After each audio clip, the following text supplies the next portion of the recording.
Hi, guys. Thank you so much for joining us. My name is Andrea McMurray. I'm the VP of National Underwriting here at Caliber for our wholesale lending. And I am so incredibly excited to introduce a new video series entitled Underwriter Chronicles, where we will tackle the most important and popular underwriting topics. So today, as we kick off our session, please allow me to introduce a very special guest, Jeff Wilson. Jeff is a retired Army officer, a former VA loan guarantee officer with nearly 3 decades of VA experience. And Jeff has been with us here at Caliber for almost 2 years. Again, most of you guys may already know Jeff as he does such a terrific job running our VA wholesale inbox support, which not only helps us in operations as underwriters, but he's a great help to our sales, our broker partners, and just all of us. So Jeff, thank you so much. All of our teams rely on your answers daily. And I think that this video series will definitely be additional help to the team. So Jeff, welcome. Yes, thank you, Andrea. It's been a long time coming because I think that one of the best things we can do for everybody that we work with, underwriters, partners, account execs, everybody, is to put something out that everybody can use to get the same ideas, get the same mindset, and understand not necessarily problems, but specific issues that can be problematic if we're not working on the same set of rules. Mm-hmm. And this, I think, is a great forum for us to do that so that we can teach everybody on in the company and all the support people and all of our partners what we need to be doing as a unit to help our veterans with their benefit program. Agreed. So, seeing as you said, help our veterans with any and all VA topic, hopefully all of them. Let's start with one of the most popular topics that you encounter in the VA support pretty much daily, right? I don't think I would exaggerate if I said that. And that topic is none other than joint loans. So, Jeff, if you don't mind, let's just level set. So can you define a joint loan for us as we approach this topic? Sure, Andrea. The first thing we have to understand is where's a joint loan defined? Obviously, it's defined in the law, but that's a hard piece to understand. It's better defined in the VA Lender's Handbook in Chapter 7. It's the very first part of Chapter 7. And it talks about what is a VA joint loan. And some of the nuances that people miss, I'm going to just talk on real quick. A joint loan is any loan with a veteran and another borrower, not the veteran's spouse. And then there's going to be a little caveat to that.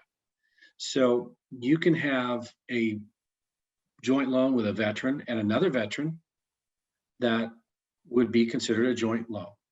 You can have a joint loan with a veteran and a non-veteran. That's a joint loan. You can have multiples of those, 2 vets and 2 non-vets, 2 vets, 1 vet. It doesn't matter.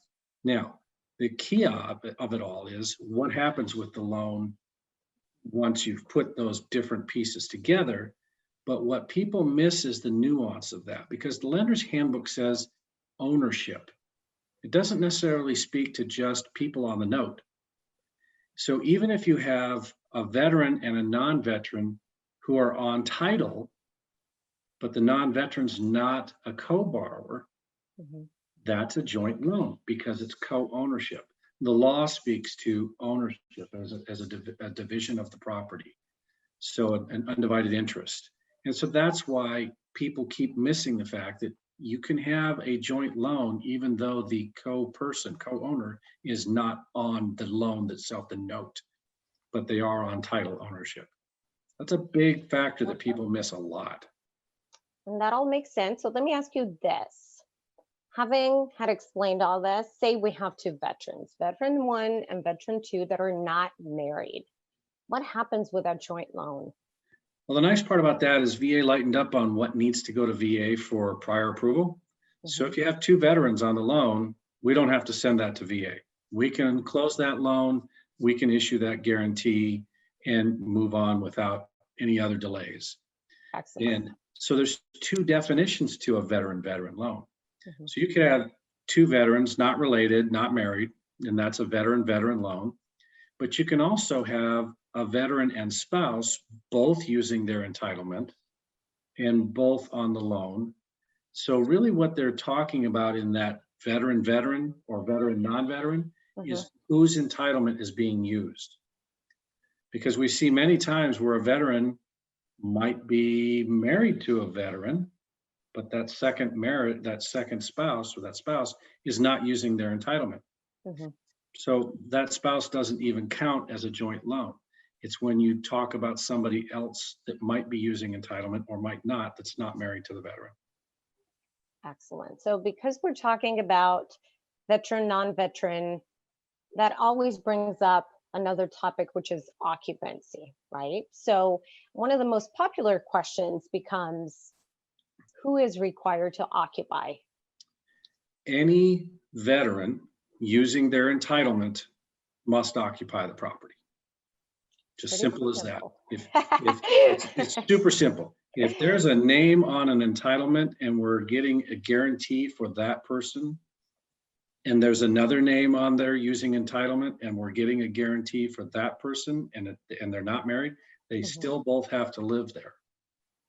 And I had a great example today on one of my questions from the VA support box. 2 veterans are buying a 4-plex.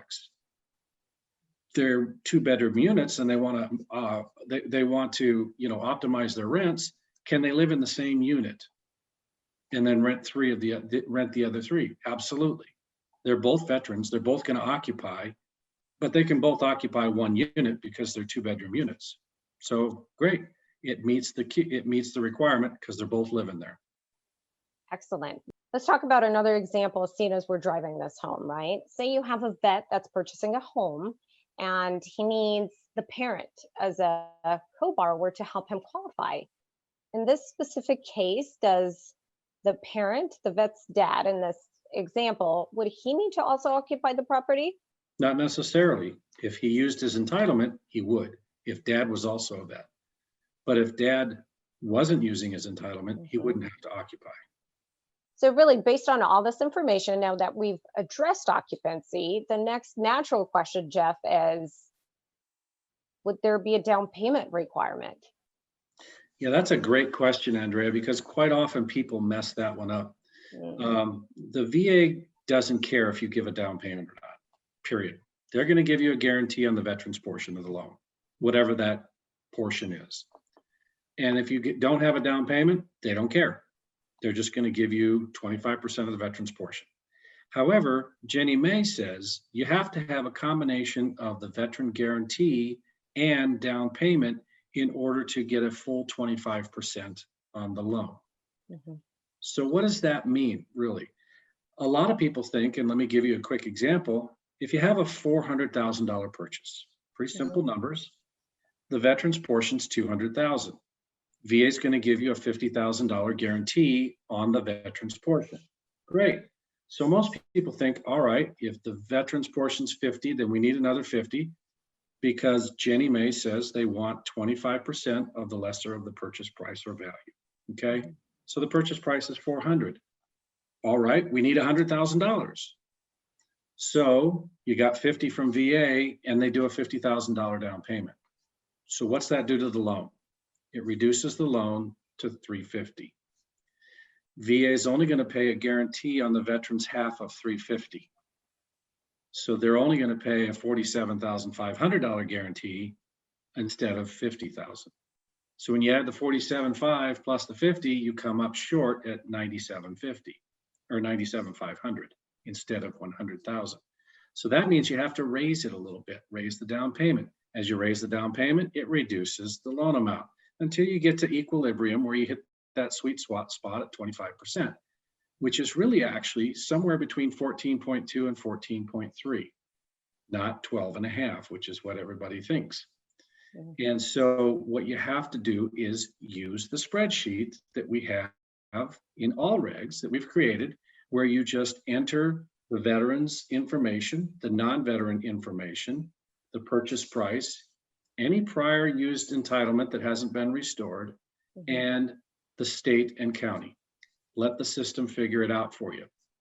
As you run it the first time through, And these screenshots that are coming up now, they're going to show you what that looks like. But as you run it the first time through, you're only going to come up with somewhere in the range of about a 23.5% guarantee, not 25. So because of some system limitations, it's going to say in bright red letters, hit the recalculation button. So you click the recalculation button and boom, it tells you you actually need more than $50,000 in down payment. Okay, so you have to bear in mind that you can't just go in thinking you're going to need the same as the veteran is going to get in guarantee, because as soon as you put that down payment down, it reduces the loan.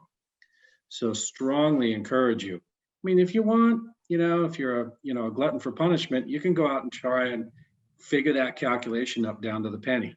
Mhm. This calculator will do it, and it will round it up $1. So you'll always end up with like 25.00001. And the reason we round it up $1 is so we know we've actually cleared the VA, the Ginnie Mae requirement of 25%. What's a buck, right? Because a buck makes a lot of safety when it comes to getting a loan pooled. Because if we don't reach that 25, legally, we're not supposed to be sending it to Ginnie Mae for pooling. Let me just say this, Jeff. First of all, I'm very, very impressed that you know all these numbers top of mind. So kudos there. So second, we've created VA joint loan worksheets for everyone. That means all of our business partners, our sales partners, our underwriters, anyone who is challenged or maybe doesn't like a calculator, which is us, right? We're saying that we don't want to spend too much time calculating these loan amounts. Use them. Absolutely. Right? Excellent. Use them and trust them. I tell you, you will get more questions back from our partners in business. Why is this not 12.5%? And the simple answer is because you put a down payment and reduce the loan amount, and VA reduces their guarantee. And you can see it. I mean, it's even captured at the bottom so that you can see it very clean and simple. What's the max? What's the total loan? What's the VA guarantee portion? What's the total guarantee? And is Ginnie Mae covered at 25%? And that's how simple it is, just entering a few numbers, doing a few drop downs, and you don't ever have to worry about messing it up. Now, here's the key. On this spreadsheet, when you bring it up in all regs, there's going to be a little yellow bar across the top that's going to say allow edits. Click the button. Mm-hmm. If you don't click the button, the state and county don't come up right. You won't get the drop downs for them, but click the button. Click the button. Got it. Click the button. All right. All right. Which, talking about button clicking, not really, but this brings a perfect segue because we're talking about down payment. Let's move to the almighty dollars and cents, and let's really talk about down payment requirements, Jeff. Well, the down payment requirements are interesting because if you, like in today's marketplaces where you're actually pushing, you're seeing buyers instead of buying that $400,000 house for $400,000, they're being pushed to maybe pay $420,000. Right. From a down payment standpoint in a joint loan, or in any loan for that matter, that $20,000 has to come from the borrower's own resources, period. The borrower that bank statement we get from a borrower better say they've already got 20 grand in there, okay? Because they can't borrow it and it can't be gifted. Now, it doesn't necessarily have to come from just the veteran. It can come from the veteran and the co-borrower. So they can, maybe the vet's only got 10 grand. The co-borrower might have, another 15. Split it. They can both put it in there. Mm-hmm.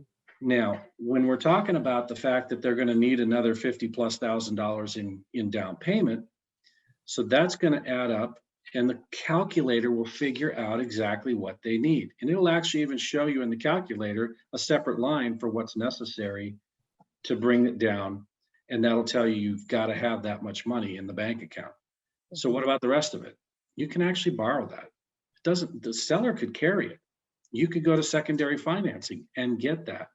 You don't have to have it, but you do have to have any amount over the value. So if you're buying over value, you got to have it. And that's common in all VA purchase loans. So just Mm-hmm. to cap on that. And just to reiterate, what I did hear you say is that the seller can carry the financing for the down payment. Absolutely. Anything that we should know about this? Yeah, VA talks about secondary financing, which is what really this is secondary financing. VA says it should be in general conformity with the first lien. Now, we all know that second loans generally have a higher rate. So VA is not dictating that if we got a 2.25 first, that we need a 2.25 seller carry. It's got to be reasonable in the market. So you could go with a 4% seller carry. You could go with a 4.5 seller carry. If you went with 7%, now you're outside the market, okay? So the other part is that it's got to fully amortize. Does it have to fully amortize in 30 years? No, but it's got to fully amortize without a balloon, because you can't have a balloon on a VA loan. And then lastly, it can't have a prepayment penalty. Oh, and I almost forgot lastly. So there's no prepayment penalty, and it has to be assumable, just like the VA loan. So those factors of the VA loan, it's got to have a fixed rate or an adjustable, whatever the primary loan is. It's got to be fully amortized. It's got to be assumable, and it can't have a balloon or prepayment penalty. Got it. Okay. All things that absolutely make sense. Thank you for going through them, Jeff. And I really think we saved the best for last, which, as I know, it's one of the most surprising items that you're asked consistently, right? So this just dropped this bomb, which is, can you tell us all about non-OC co-borrowers on VA loans? Yeah, we just touched on it a little bit ago, and we just kind of glossed over it, but let me talk about it in detail. So the VA laws and the VA regulations and the VA handbook do not require a co-borrower to occupy the property if they're not a veteran. So in the case that you and I just talked about, say for instance, the veteran and parent, they're only required the veteran to occupy. The veteran's parent, unless they're using entitlement, doesn't have to occupy. So you can have a non-occupied co-borrower. That doesn't have to be a relative either.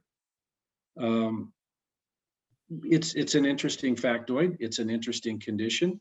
Very few lenders pick up on it. We have picked up on it, and we do those loans as non-occupied co-borrower, not using VA entitlement.